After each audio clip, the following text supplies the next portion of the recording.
그건 실명일까요? 네. 경찰 사사부 리스트 이렇게 돼 있는데 실명이에요? 네, 이거? 실명이에요. 조성현 PD가 언젠간 지금은 저렇게 우리를 핍박하는 위치에 있지만 언젠가는 JMS를 열심히 알리는 사람이 네. 될 수도 있을 것이다라는 수십억 주겠다는 스카우트가 많았잖아요. 근데 조성현 PD가 그걸 단칼에 거절하더라고요. 단칼에 거절하고 다시 MBC로 돌아가더라고요. 스타 선배였던 분이기도 네. 하고 엄청 까탈스러울 것 같고 까칠할 것 같고 냉정할 것 같은데 이 가서 무슨 소리 듣고 오지? 이러면서 걱정하면서 왔었어요. 네.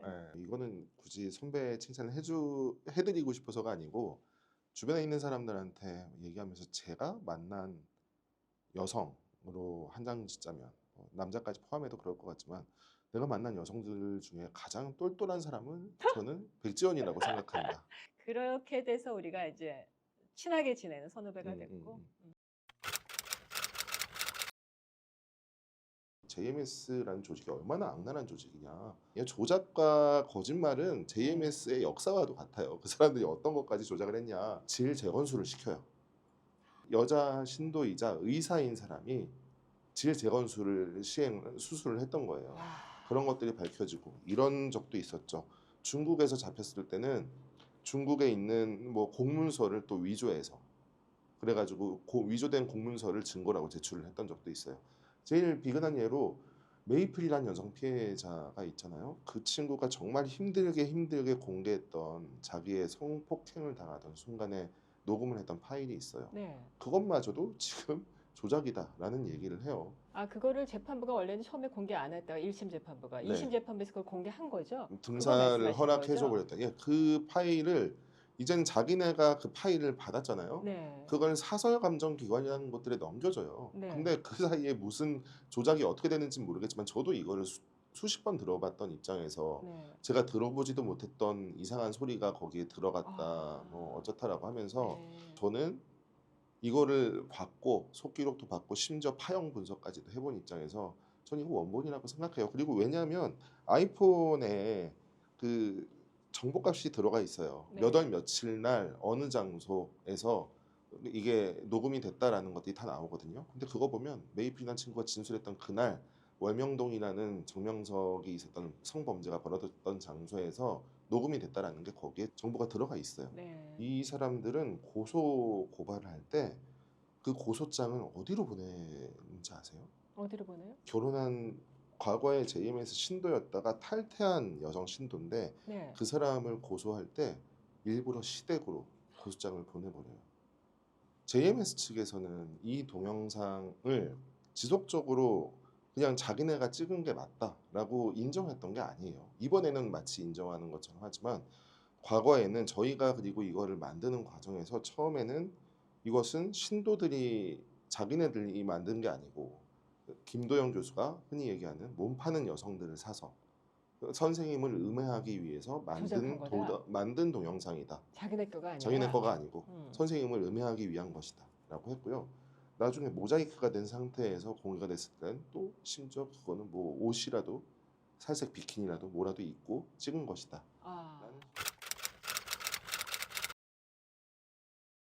며칠 전부터 뉴스가 된 거는 사이비 집단을 취재하다 보니까 경찰의 문제가 더 보인다 하면서 그게 사실은 뉴스 제목으로 많이 뽑혔어요. 어떤 지점이었어요? 자, 제가 요거 하나를 좀 보여드리고 싶어요. 네. 이거는 넷플릭스에서만 시즌2에서 먼저 공개를 하려고 하는데 시즌 2에서만. 네, 그래서 공유는 못하고 있는 거지만 요게 제가 정복을 입었네요? 네, 이 중에는 경찰대 1기생도 있고요. 3기생도 있고요. 경찰 정복 입은 사람들이 그리고 한가운데 JMS 정명석이 교주가 있고 있고요. 그리고 옆에 있는 사람들은 다 무릎 꿇고 앉아 있는. 그러네요. 넷플릭스 시즌 2에 나오기 때문에 네. 이거를 지금 공개할 수 없는 거죠. 거기만 먼저 나가야 되니까. 예, 맞아요. 다른 인터뷰에서도 공개하지 않으셨죠? 한 번도 선배한테는 일부러 보여드린 거예요. 지금. 이게 저만 본 거네요? 예, 어때요? 충격인가요?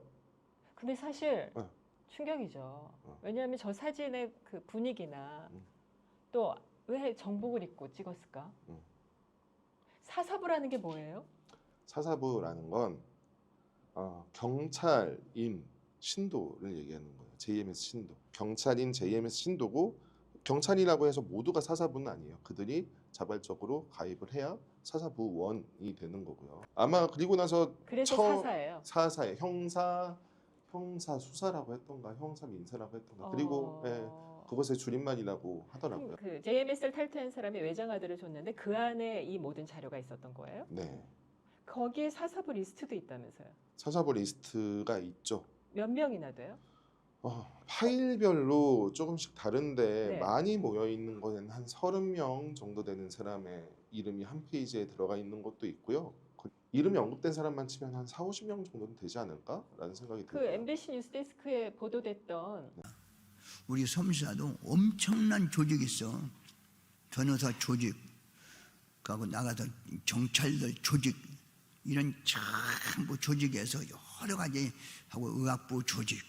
그 조명석 스스로가 인정하죠. 우리 안에 힘이 있는 사람들이 많이 변호사 조직이 조직도 있다. 있고 경찰 조직도 있고 누구도 있는데 경찰 조직이 사사부가 150명 정도 여기 왔다라고 얘기를 해요. 그게 정명석 말은 되게 알아듣기가 힘들어서 그래서 그거는 다 저희가 뭐 뺀다고 하더라도 정명석이 정확하게 사사부 150명이라는 얘기를 한 손에 건 정확히 사실인 거예요. 들리던데 보여주실 수 있으세요? 그것 좀? 여기 있습니다. 요 파일이에요. 아, 이거는 저희가 공개해도 되나요? 네, 그래서 상관없습니다. 네. 이건 실명일까요? 경찰 사사부 리스트 이렇게 돼 있는데 실명이에요? 네, 이거? 실명이에요. 그리고 여기 보시면 이름이 강이라고 이름이 들어가 있죠. 네, 네, 성만. 네. 이 사람이 최근에 주수호라고 알려진 아, 그 사람이 사람이에요. 강 씨예요? 예, 이 사람에 대한 취재를 시작했고 통화도 네. 하셨어요? 통화 정도가 아니 직접 가서 만났어요. 뭐라 그래요? 근데 경찰에서 얘기한 게 똑같던데요? 네, 내가 아니고 아내가 믿는 거다? 네, 그렇게 얘기를 하죠. JMS는 교주뿐만 아니고 네. 조직뿐만 아니고 소속된 사람들도 거짓말을 하게 만드는 조직이라는 생각이 들어요. 왜냐하면 지금 다시 주수호라고 얘기할게요. 주수호란 이 경찰은 내부에서 축복식이라는 결혼을 해요. 근데 그 안에 신도끼리 네, 가정국이라는 게 있고 장년부라는 곳이 있어요. 네, 정확하게 네, 네. 개념을 한번 설명해 드릴게요. 주수호라는 사람은 JMS 내에서 장로였어요. 주수호 장로였고요. 그리고 주수호란 이름은 정명석이 준 이름이고요. 그리고 이 사람은 가정국 소속이에요. 가정국은 뭐냐? 결혼하기 전에 신도였던 남자와 결혼하기 전에 신도였던 여자가 만나서 결혼을 하면 그거 축복식이라고 하고 그 사람들이 가정국 국원이 되는 거예요. 네, 네. 근데 신도 중 한 명만 신도였고 네. 결혼한 사람은 신앙을 갖고 있지 않는 사람이 결혼한다. 그러면 그 사람들은 장년부라는 곳에 소속이 돼요. 근데 이 사람 주수호 씨는 가정국이었던 거죠. 가정국이었어요. 네, 네. 개개인의 경찰에 종교는 개입할 수 없잖아요. 그렇죠. 혹시 그런 문제도 있을까요? 경찰에서 어떻게 조치를 취하지 못하고 있는 이유 중에? 제가 정말 답답한 사건 하나가 네. 있었어요. 뭐였냐면 메이플이라는 여성이 고소를 하기 전에 네. 그 전에 이미 한 6개월쯤 전에 한 미국인 여성이 미국 대사관 직원 통역관을 불러서 종로 경찰서에서 그 정명석을 고소한 일이 벌어졌었어요. 네. 그랬는데 그 정명석을 고소를 한 게 메이플보다도 6개월 전. 네. 근데 이 친구가 고소했던 내용이 다른 한 경찰서로 이첩이 돼요. 네. 그리고 이첩이 되는 과정에서는 어쨌든 간에 문서를 보내든 뭘 하든 했겠죠. 그랬는데 아까 전에 저한테 외장하드를 줬다고 하는 그 스파이 외에도 한 3, 4명 정도가 동일한 증언을 했어요. 그날 이첩을 했던 그날 그 마침 당직이었던 사람이 JMS 신도 경찰이어서 그 사람이 수사 기밀이죠. 이 고소를 한 고소인에 관련된 정보나 이런 것들을 다른 사람 자기네 경찰서가 접수하자마자 혹은 문서 접수 이전에 이미 JMS 측에 이 누가 선생님을 고소했다라는 걸 알려버리고 그래서 그 친구는 협박을 받고 협박의 내용은 뭐였냐면 저희한테 외장하드를 줬던 사람이 집까지 찾아갔어요. 자기가 직접 찾아갔던 사람이었던 거예요. 그 사람이 저희한테 증언했어요. 그날 자기가 찾아갔고 그리고 이 사람은 소를 취하했다. 그래서 결과는 뭐였냐? 경찰인 사람이 JMS인 경찰 신도가 JMS 정명석을 지키기 위해서 고소인 피해자인 여성의 정보를 넘겼고 정보를 넘긴 뒤에 그 사람은 소를 취하하게 됐고 아, 선생님을 보호한 거죠. 그렇게 네. 한 다음에 이런 일들이 벌어진 뒤에는 또 다른 피해자들이 계속해서 생산이 돼요. 메이플도 그 중에 하나예요. 만약에 그때 당시에 고소가 제대로 접수가 됐다면 그 뒤에 이루어졌던 또 다른 많은 여성의 피해는 피해는 막았겠죠. 네, 막았겠죠. 네. 해당 경찰서에 이 사실을 저희가 알렸어요. 음. 수사를 어떻게 하고 있느냐 이런 사실을 우리가 인지하게 됐다라고 음. 했는데 돌아온 회신은 우리는 그거에 대해서 어떤 말도 할 수 없다. 왜냐하면 피의 사실이 확인되지 않은 건에 대해서는 우리가 얘기할 수 없다. 아니 어떤 게 피의 사실일까요? 그러니까요. 근데 이 리스트를 네. 경찰에게 보여주고 지금 경찰 조직 내에 이런 리스트까지 있다. 그러니 내부 조사를 해라라는 걸 하셨어요? 아니요. 저는 경찰을 믿지 않습니다. 아, 이미 그 사람은 너무 물증이 많이 있어요. 그런 사람에 대한 수사도 의뢰를 했는데, 그러니까 전 내사를 요청을 한 거예요. 그랬는데 결과는 지금 수사 의뢰를 한 지 3개월, 4개월이 지났는데 소환 조사 내지는 압수수색조차 안 하고 있는 거예요. 수사의 의지가 있을까요? 제가 그리고 방금 전에 고소인의 정보를 유출했다라는 경찰, 처음에는 해당 경찰서에서 자기네 조직 안에 JMS 신도 경찰 없다라고 얘기했었어요. 그러다가 나중에 저희가 증거를 얘기하니까 신도였을 수는 있으나 어쨌든 신도라는 이유로 그 사람을 죄인으로 취급할 수 없고 피의 사실이 확인되지 않았기 때문에 자기네들은 수사할 수 없다. 아니 내사라도 해봐야죠. 이런 일이 있는데 이런 증언이 있다라고까지 얘기를 했으면 인지했으면 수사해야죠. 아니 저에 대해서는 이렇게까지 열심히 수사해서 송치를 한다라는 사람들이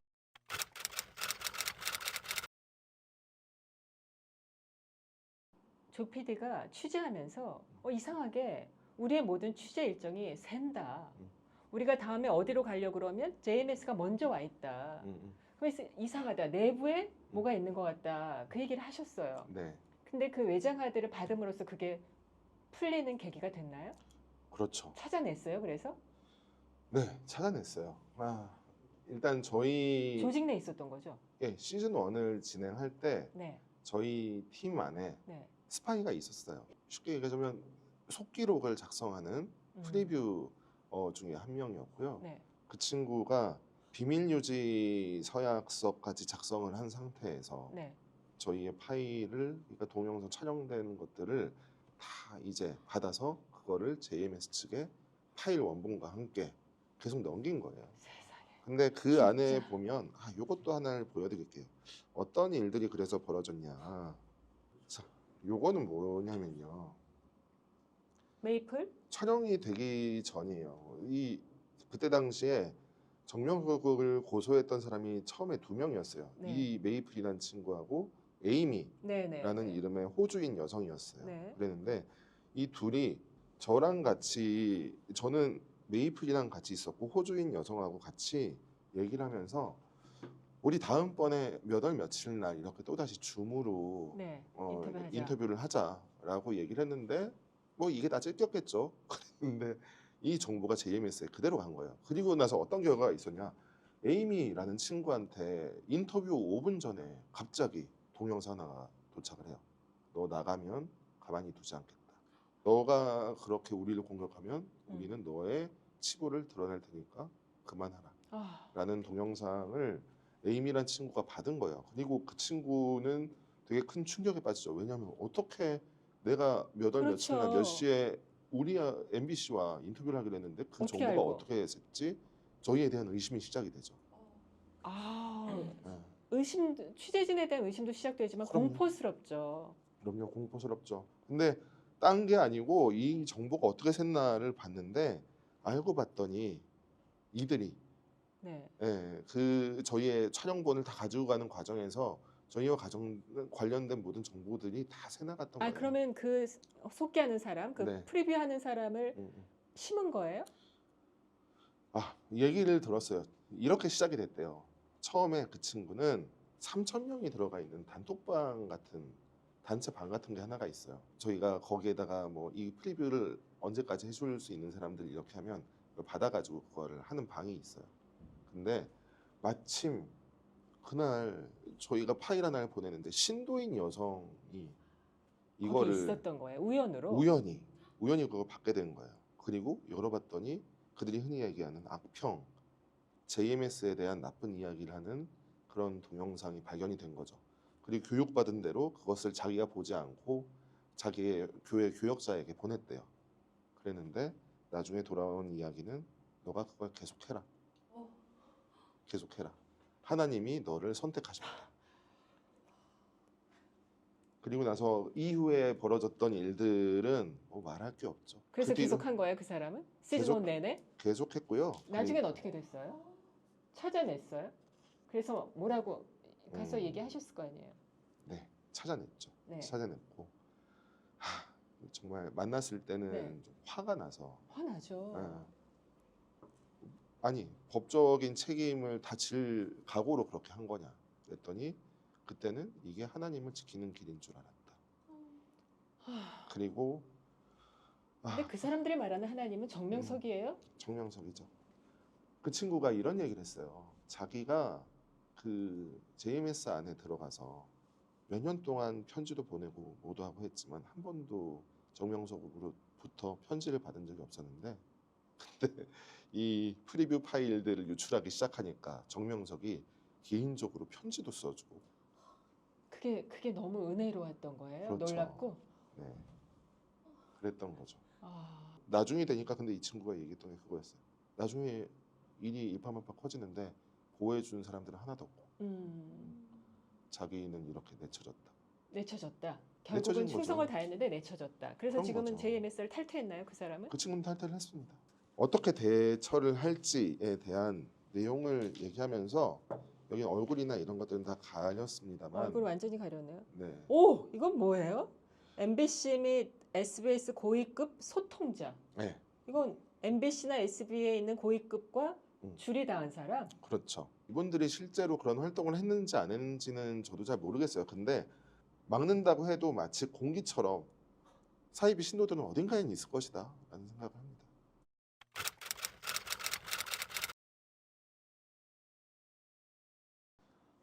이렇게 저희한테 가해자 역할을 했던 사람들이 시즌 2에서는 이제 인터뷰로 나오는 경우가 정말 많아요. 제보자가 되고. 제보자가 되고 어, 만날 때마다 진짜 분노가 치밀어 올라요. 저 사람 때문에 고생했던 걸 생각하면 이라는 생각이 들지만 저 친구도 남의 집 귀한 딸인데.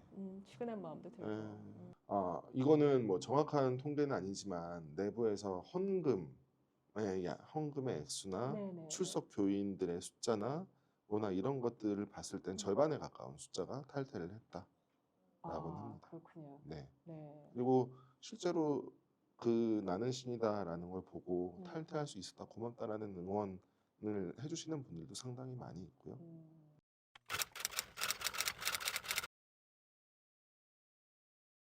JMS에서 요즘 무차별적으로 고소 고발을 남발하고 네네. 있어요. 제일 많은 피해를 입고 있는 거는 역시나 김도영 교수님이고요. 그렇군요. 네. 메이플도 무고 혐의로 고소를 했어요. 네. 네. 네. 저는 무고 교사 그리고 이번에 또 나왔던 대로 성폭력 특례법 위반 혐의로 또 그러니까요. 고발을 했죠. 네. 성폭력 처벌법 위반 혐의. 네. 그게 조 PD가 이번에 걸린 조항이 그 천하의 네. 악한인 조주빈하고 같은 혐의라는 거에 굉장히 분노하더라고요. 네, 맞아요. 너무 수치스러웠어요. 그 항목을 적용해서 저를 그렇게 조주빈과 똑같은 네. 사람으로 만들고 그러니까. 그리고 나는 신이다라는 이 컨텐츠를 다큐멘터리를 N번방 성착취물과 동일시하는 그런 판단으로 경찰이 검찰에 송치한 거잖아요. 나중에 가서는 우리는 그런 뜻이 아니었다라고 하지만 적용한 법리가 똑같은데 그렇죠. 네. 다른 판단을 한 거라고 생각하지 않고요. 두 가지가 보이더라고요. 첫 번째는 영리 목적으로 했다. 또 하나는 공익보다는 침해받은 사익이 커 보인다. 이렇게 했더라고요. 근데 첫 번째 영리 목적으로 했다면 조 PD가 얘기한 것처럼 내가 돈을 벌었어야 되는데 돈은 누가 벌어? MBC가 벌고 넷플릭스가 번 거 아니에요? 그런데 JMS가 넷플릭스나 MBC에 대해서는 소를 하나도 안 했죠. 고소고발 하나도 안 했죠. 네. 큰 조직은 못 건드리고 약체를 건드리는 거 아니에요? 저를 약한 사람으로 그냥 확정짓고 싶진 않지만 사실 그 말이 맞죠. 진정한 악인은 PD와 작가다라면서 그 PD와 작가의 사진 이게 쫙 있으면서 그 밑에 이런 얘기를 써놨더라고요. 죽어가는 MBC 시청률을 살리기 위해서 예. 가장 선정적인 사이비 종교를 건드리는 것이다. 그 사람들은 진짜 그렇게 생각하는 건가요? 그럼요. 그때는 그렇게 생각을 했죠. 자기네들 가지고 시청률을 좀 노려보겠다라는 생각인가 보다라고 했다더라고요. 근데 이 사람들이 재밌었던 건 어느 순간에는 자기네들의 역사를 다 취재하고 있으니까 문서에 보면 이런 얘기도 나와요. 생각보다 오히려 좋은 홍보의 기회가 될 수도 있겠다. 우리의 모든 포기 과거부터 포교 활동이나 이런 것들을 계속해서 다 이렇게까지 깊이 있게 다 다뤄주면 나쁠 게 없겠다라는 이야기까지 했다고 하더라고요. 메이플은 사실 여성으로서 정말 힘든 일을 했다 하는 생각이 들었는데 그 이후에도 힘든 일이 정말 많았잖아요. 어떻게 지내고 있어요? 메이플은 홍콩에 그러니까 이게 작년 3월 3일에 공개되기 전에 홍콩으로 돌아가 있었고요. 그리고 거기에 있으면서 이게 공개되고 나서 원래 다니고 있던 직장 아이들을 가르치는 일이었어요. 그런데 거기에서 나가달라고 아이들에게 좋은 영향을 미치지 못할 것 같다 그래서 보도가 되니까 예, 홍콩에서도 이게 한 일주 넘게 사회적으로 되게 큰 이슈가 됐고 그래서 세계적으로 그랬으니까요. 네, 그래서 이 친구 이름이 나중에 구글에서 검색 순위 1위에 올라가기도 하고 이런 일이 있었대요. 그 외에도 한국에서 고소 고발들이 계속 진행이 되죠. 그 본인을 상대로. 그래서 가장 큰 일은 재판부, 2심 재판부가 그 메이플이 제출했던 법원에 증거로 그러니까요. 제출했던 성폭행을 당하던 순간의 녹음 파일을 JMS 쪽 변호사들에게 공개했죠. 공개해 버렸어요. 그리고 복사하도록 하라. 그거를 그리고 신도들이 돌려서 듣기 시작하고 그런 일이 벌어졌죠. 그래서 메이플이 이거를 그만둘까 말까 소송을 자기는 포기하고 싶다라는 얘기를 많이 했어서 저랑 김도영 교수님이 찾아가서 뭐 달래고 너가 원하는 대로 해라. 근데 지금 이 순간에 멈추는 건 누구에게도 득이 되지 않는 거니까 같이 참아보자. 근데 라고 했죠. 이게 네. 나는 신이다가 나왔을 때 진짜 충격적이었거든요. 그런데도 아직 절반은 남아있다는 거 아니에요, 제임스? 네네. 끝이 나는 싸움일까요? 이게 끝나고 저도 생각을 해봤어요. 시즌 2가 끝나고 나면 어떤 일이 있을까? 계속해서 고소 고발을 하겠지. 그러면 나는 이 사회로부터 보호를 받을 수 있을까? 아닐 것 같은데? 라는 의식의 흐름. 그런 생각이 들더라고요. 그렇다면 어떻게 하지? 메이플 아버지하고 최근에 인터뷰를 한번 한 적이 있어요. 이제 그랬는데 인터뷰를 하면서 메이플의 아버지한테 너무 힘들겠다. 걱정된다. 당신과 가족들이. 라고 얘기를 했는데 그때는 제가 송치되기 전이었어요. 그랬는데 그 아버님이 저한테 반대 얘기를 했어요. 나는 오히려 당신하고 김도영 교수를 비롯한 한국에 있는 사람들이 더 걱정된다.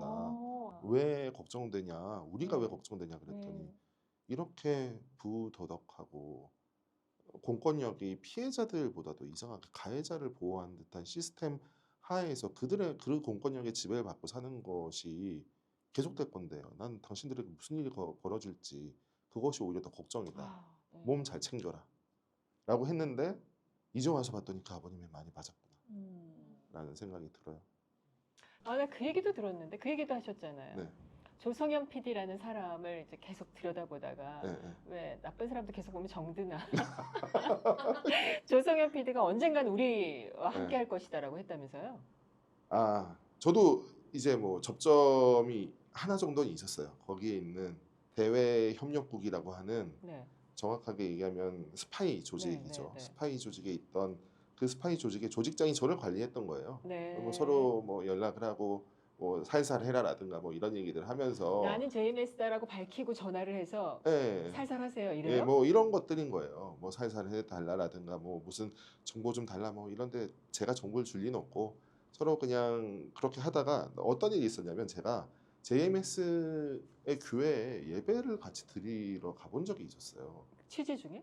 취재 중에 저도 일단은 객관적으로 그들의 예배도 한번 같이 가보고 그래서 그렇죠. 사실 바람직한 취재 대상이죠. 가서 어떤 사람들이 모여 있는 곳인지 정말로 실제로 예배를 드리는데 뭐 정명석 하나님을 찬양하는지 뭐라는지 이런 것들을 좀 보고 싶다는 생각이 들어서 제가 한번 예배를 같이 참석해 보겠다라고 했는데 그쪽도 흔쾌히 오케이 해서 그래서 갔어요. 네. 그리고 가서 같이 예배를 드리고 네. 뭐 나오는 과정들이 인사말로는 뭐 전혀 이상할 게 없네요 하지만 화면 보면 계속해서 정명석 씨가 등장하고 있는데 어느 교회에서 목사 사진을 그렇게 계속해서 틀어놓고 있겠어요. 여기 좀 이상하네 라는 생각을 했지만 근데 어쨌든 그런 과정을 거치고 나니까 이 사람들의 생각으로는 제가 자기들에게 조금씩 넘어오고 교화되고 있다, 있다. 교화되고 있다라는 생각을 했던 것 같아요. 그래서 조성현 PD가 언젠간 지금은 저렇게 우리를 핍박하는 위치에 있지만 언젠가는 감화 감동 받아서 성령님을 만나서 사도 바울과 같은 역할을 할 수 있다. 사도 바울. 예. 그러니까 오히려 JMS를 열심히 알리는 사람이 네. 네. 될 수도 있을 것이다라는 희망을 가지셨던 것 같아요. 그 이번에 소송을 당하면서 프리랜서라는 작가들이나 다른 사람들의 신변 보호를 위해서 MBC 요청을 하셨다면서요? 네. 워낙에 지난번 시즌 1이 끝나고 나서도 그렇고 소송에 시달리다 보니 사람들 같이 하는 사람들이 가장 걱정스러워하는 건 이런 거예요. 언제 누가 나를 어떤 식으로 엮어서 제가 당한 것처럼 자기들도 법적인 책임을 져야 될 일이 벌어질지 모른다라는 두려움이 있고 저도 마찬가지여서 아예 이 프로그램과 관련돼서 일을 했던 모든 사람들이 이 프로그램 때문에 뭔가 법적인 분쟁에 휘말리게 된다거나 그렇게 했을 때는 재직 여부와 상관없이 MBC 직원이든 아니든 혹은 뭐 이 사람이 직원이었던 사람도 나갔든 말든 이 사람들에 대한 법적인 보호를 MBC가 해준다라는 걸 사장의 네. 동의 직인을 받아가지고 그거를 확약서를 받은 바가 있습니다. 필요할 것 같아요. 네. 네. 저희 집사람이 저한테 했던 말 중에 제가 제일 미안한 순간이 언제였냐면 네. 시즌 2를 다시 하게 되는 걸 알게 된 순간 저희 집사람이 저한테 화를 내면서 이런 얘기를 했어요. 다른 엄마들은 놀이터에 가면 아이들이 미끄럼틀에서 떨어질까 그네에서 떨어질까 보고 있는데 난 뭘 보고 있는 줄 알아? 그래서 뭘 보는데 그랬더니 주변에 이상한 사람들 오지 않나 쳐다보고 있어. 이게 정상적이야? 라는 얘기를 저한테 했죠. 그때 진짜 너무 미안했어요. 그 순간에. 진짜 미안하고 실제로 너무 걱정되죠, 아이들이. 그렇죠.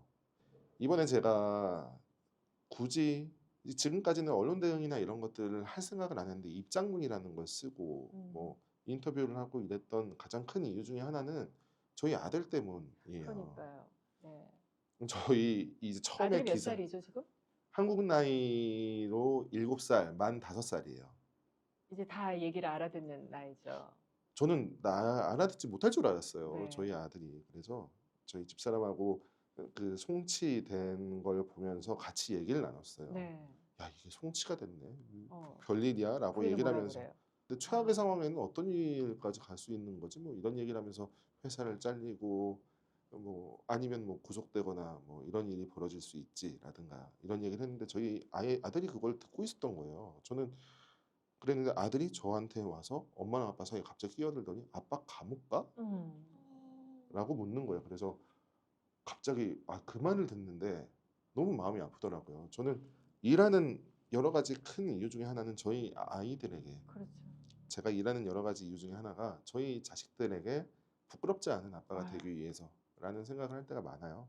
근데 그런 마음으로 일을 하고 열심히 살아왔는데 저희 아들에게 되게 큰 걱정을 안긴 거잖아요. 아. 아빠가 감옥에 가나? 라는 생각을 하게 만든 거예요. 그래서 그때 너무 미안해서 아니야 아빠 감옥 안 가. 아빠가 이길 수 있어. 라고 얘기를 했는데 그렇게 하고 그날 그 얘기를 하고 제가 마침 한 4일 넘게 출장을 갔어요. 아들이 출장을 걱정했겠다. 갔는데 네. 저희 아들 되게 차가운 냉정한 아이거든요. 어. 그래서 아빠가 어딜 갔다 오거나 말거나 신경도 안 쓰는 아이인데 네. 집에 들어오면 항상 딸은 달려오고 아들은 저 멀찍이서 저를 이렇게 지켜보고 자기 하던 일을 하는 네. 근데 출장을 갔다 온 날 밤에 얘가 갑자기 막 달려오는 거예요 아빠한테. 그래서 안기더라고요. 얘가 웬일인가 그러고 아빠 살아 안아줬는데 돌아왔어. 네 저한테 아빠 정말 감옥 안 갔네? 어. 라고 얘기를 하는 거예요. 그래서 그때 안으면서 얘는 아빠가 안 오는 게 혹시라도 감옥을 가서 안 오는 건가라는 걱정을 했나 진짜 보다. 마음 안 좋았겠어요. 네, 그래서 그때 했던 생각인데 이제 어. 다시는 어. 이런 일은 하지 않아야 되겠다. 아이에게 이렇게까지 부담을 주면서. 그리고 저희 외할머니가 저를 오랫동안 키워주신 분이에요. 근데 저희 외할머니 90살 넘으신 분이 드디어 이제 핸드폰으로 인터넷 검색은 안 해도 TV에 나오는 손주 얼굴 대한 보셨어요? 얼굴을 보신 거고 거기에다가 송치라는 아, 걸 보시더니 송치가 감옥에 간다는 뜻인가? 뭐 이런 식으로 이제 걱정을 하시기 검찰의 송치 시작하고 이러니까. 네. 네. 하여튼 가족들에게 이렇게 고통을 남기는 일을 제가 언제까지 계속해야만 할까? 사실 뭐 지지를 받는 일이라는 생각도 들지 않고 네. 무엇을 위해서라는 생각을 계속 하게 되네요. 네. 무엇을 위해서? 찍소리 내주기 위해서. 네. 아픈 사람들, 없는 사람들을 위해서.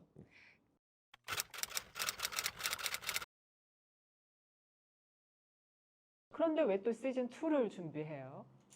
이렇게 고생을 하고.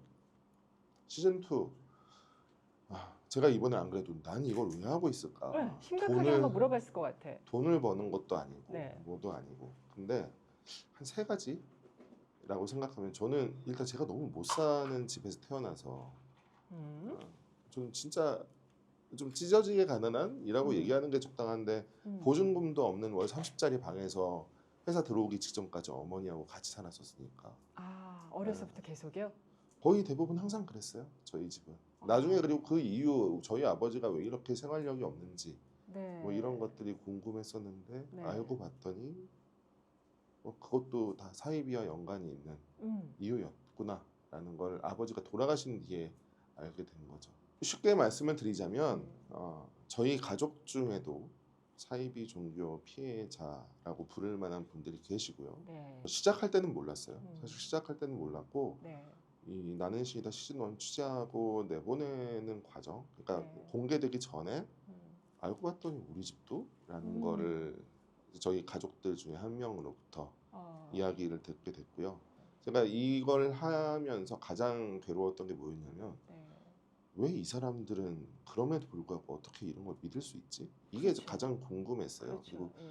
공감이 안 가니까 그들에게 계속 공격적인 질문들을 하고 있고요. 저희 출연자인데 왜 믿으셨어요?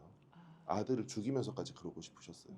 이런 그분들한테는 되게 아픈 질문들을 상처. 많이 하고 다녔는데 그 사실 딴 집이 아니고 우리 집 얘기였잖아 라는 걸 알게 된 이후로는 누구나 그럴 수 있다. 누구나 그럴 수 있다. 모두의 일이다 라는 생각을 했고 사실 제가 방송 그것도 시사교양 PD를 하는 여러 가지 이유 중에 하나는 힘없는 사람들을 대신해서 찍소리라도 해줄 수 있는 일이라고 생각을 해요. 저는 그래서 무척 가치 있고 제가 어렸을 때 누군가가 해줬으면이라고 생각했던 사회를 향해서 뭔가 억울함을 얘기할 수 이런 것 얘기를 하고 이런 것들을 제가 할 수 있다라는 게 되게 좋은 일이라는 생각이 들고 또 하나는 이 시즌 1을 시작할 때 네. 메이플이라는 친구 그렇죠.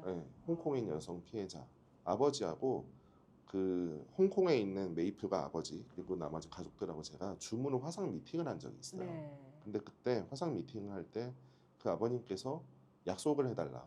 거의 다 이제 딸을 보내겠다라는 마음을 먹으신 뒤에 첫 번째는 내 딸을 당신의 딸처럼 여겨달라. 네.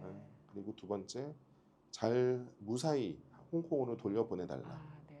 그리고 마지막으로 힘들다고 중간에 포기하지 마라. 우리도 같이 하는 일인 이상 끝까지 책임을 지고 이 일을 완수해달라.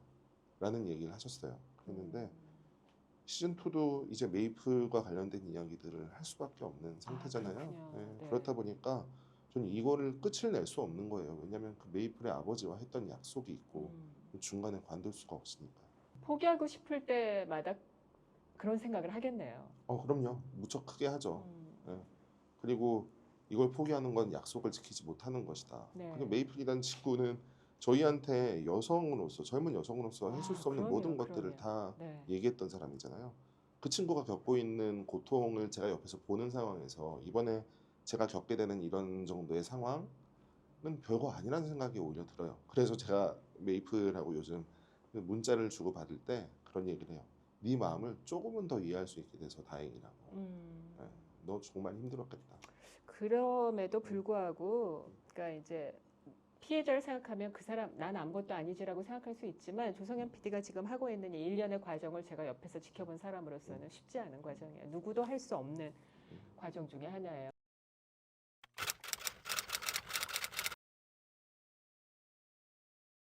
사실 살면서 슬픈 건 옳은 것이 잘못된 것을 이기는 걸 늘 보고 싶은데 사실 영화에 나오는 그 모든 극악한 것이 현실에도 있거든요. 오히려 더 강하게.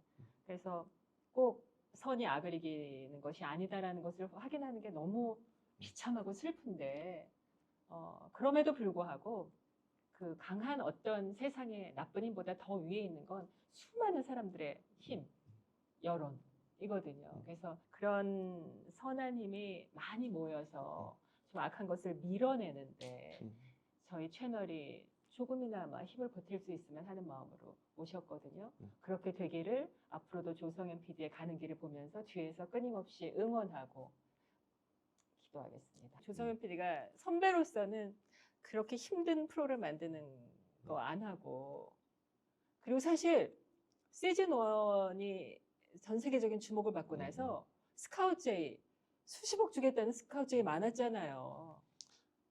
아닙니다. 뭐 이거 공식적으로 얘기하기는 그렇지만 뭐 비슷한 건 있었죠. 참 나랑 상의했어요. 시즌 1이 나오고 났더니 수십억 제의가 왔는데 근데 조성현 PD가 그걸 단칼에 거절하더라고요. 정말 단칼에 거절하고 다시 MBC로 돌아가더라고요. 그래서 제가 조성현 PD의 진심을 압니다. 제가 보증이에요. 진짜 이 사람은 사명감을 갖고 이 일을 하고 있구나. 약하고 없는 사람들이 아무도 그들의 소리를 들어주지 않는데 그들이 찍소리라도 내고 투쟁할 수 있게 거기에 목숨을 걸었구나 하는 걸 느꼈어요. 그러니까 조성현 PD의 진심을 믿고 응원해 주셨으면 좋겠어요. 파이팅! 예. 붓기는 빼시고. 네, 알겠습니다. 네. 감사합니다. 너무 민망했어요 지금. 감사합니다. 네.